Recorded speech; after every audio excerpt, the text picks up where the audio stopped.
नौशहरा दे अंदर वाकया वेख्या तो बड़ा ही दिल दुखी होया, परेशान होया कि बच्ची पैदा हुई है किसी के घर, अल्लाह ने बेटी दी है, तो बेटी की है रहमत।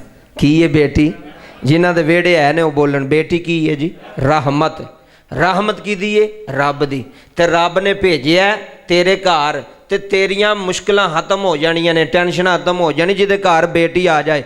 बेटी पैदा हुई है, सक्के बाप ने जालम बदबख्त बाप, दुनिया का बदबख्त तरीन बाप, दुनिया का जालम तरीन बाप। मैं उस बाप नूं कहांगा चंद दिन की बच्ची है छोटी, बाबा जी उन्होंने कपड़े विच लपेट के ते जिंदा ही टोए विच रख छड़िया, जिंदा। मेरे को वीडियो मौजूद है, वेखी नहीं जाती यार, केड़ी गल करिए इत्थे। एडा जुल्म, इन्नी ज्यादती, जिंदा थी। ऐसी पढ़ने सा जी नबी पाक दे दौर तो पहला लोग जिंदा धीयां दफन करते सन, तो लोग कंब जाते सन सुन के, यार किवें करते सन। वो अज दे दौर में फिर वो बंदे शुरू हो गए ने, ही कमीनगी, ही बदबख्ती उन्होंने जालमा प्योवां दे विच। बाबा जी उन्हें सक्की थी, सक्की चंद दिन की मासूम फुल, मासूम बेटी। यार तेरा दिल नहीं लरजिया, तेरा कलेजा नहीं फटिया, तेरे हथ नहीं कंबे, तेरे पैर नहीं कंबे कि तू चंद दिन की धी अपने हथां नाल पटोए च रखना। वो तो बदबख्त रख के टुर गया जालम। अल्लाह उन्होंने तबाह बर्बाद करे ऐसे बाप नूं। सारे बोलो आमीन। वो किसी ने इतलाह दी 11 22 वालियां नूं, ते वो आए, उन्हें आके मिट्टी पुट्टी, तो वेखो अल्लाह का फजल, तो अल्लाह का मौजदा, तो अल्लाह की करनी वेखो, वो विच जिंदा सी।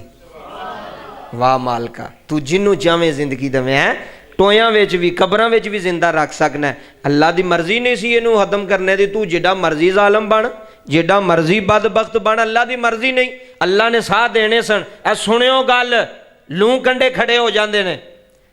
उन्होंने 11 22 वाले किसी कॉल की, वो आए, उन्होंने मिट्टी पुट्टी, तो छोटा जहा फुल है, बाबा जी किड्डा कौन है, मासूम फुल, उन्हें बाहर कढ़िया, बाहर कढ़ के ना उन्होंने नवाया, साफ सुथरा किया, कपड़े पवाए। तो उस इलाके का जोड़ा सी ना अफीसर आर्मी का, उन्होंने पता चलिया भी यह सारा वाकया होया। उन्हें आके वेख्या, उन्हें कहा यार है धी मैनू दे छड़ो।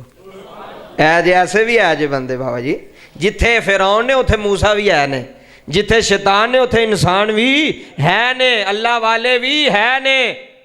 नरम दिल जिथे सख्त दिल पत्थर दिल इंसान ने, उथे नरम दिल भी अल्लाह ने पैदा किए ने। उन्हें क्या उथे बदबख्त है जिन्हें अपनी जन्नत खराब की है, जिन्हें अपनी दुनिया तबाह की। छोटी जी बच्ची नूं टोए विच रख के टुर गया।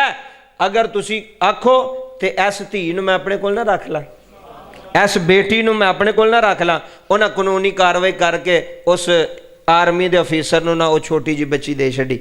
हुण एक ने जहन्नम खट लई, तो एक ने बोलियो, एक ने जन्नत खट लई।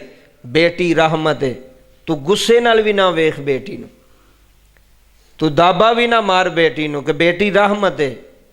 बेटी नूं अल्लाह ने तेरे घर भेजिया तो कोई समझ के भेजिया, तो बहादुर प्योवां नूं अल्लाह धीआं देंदा है, बुज़दिल प्योवां नहीं देंदा। एहो जे निकम्मे ते बदबख्त जालम तरीन बाप, ओदी दुनिया तबाह है। मेरी गल याद रखियो, जिन्हें अपनी धी नाल काम किया, अपनी बेटी नाल काम किया, ओदी दुनिया भी तबाह है, ओदी कबर हशर भी तबाह हो गई, बर्बाद हो गया। वो इंसान जिन्हें इन्ना जुल्म किया, उन्हें तो पल जाना, तो हो सकता है ये भी चंगा पलीए है। इस प्यो नाल भी बदबख्त ना हो सकता है, इंज ना पालदा जिवें उन्हें पालना है।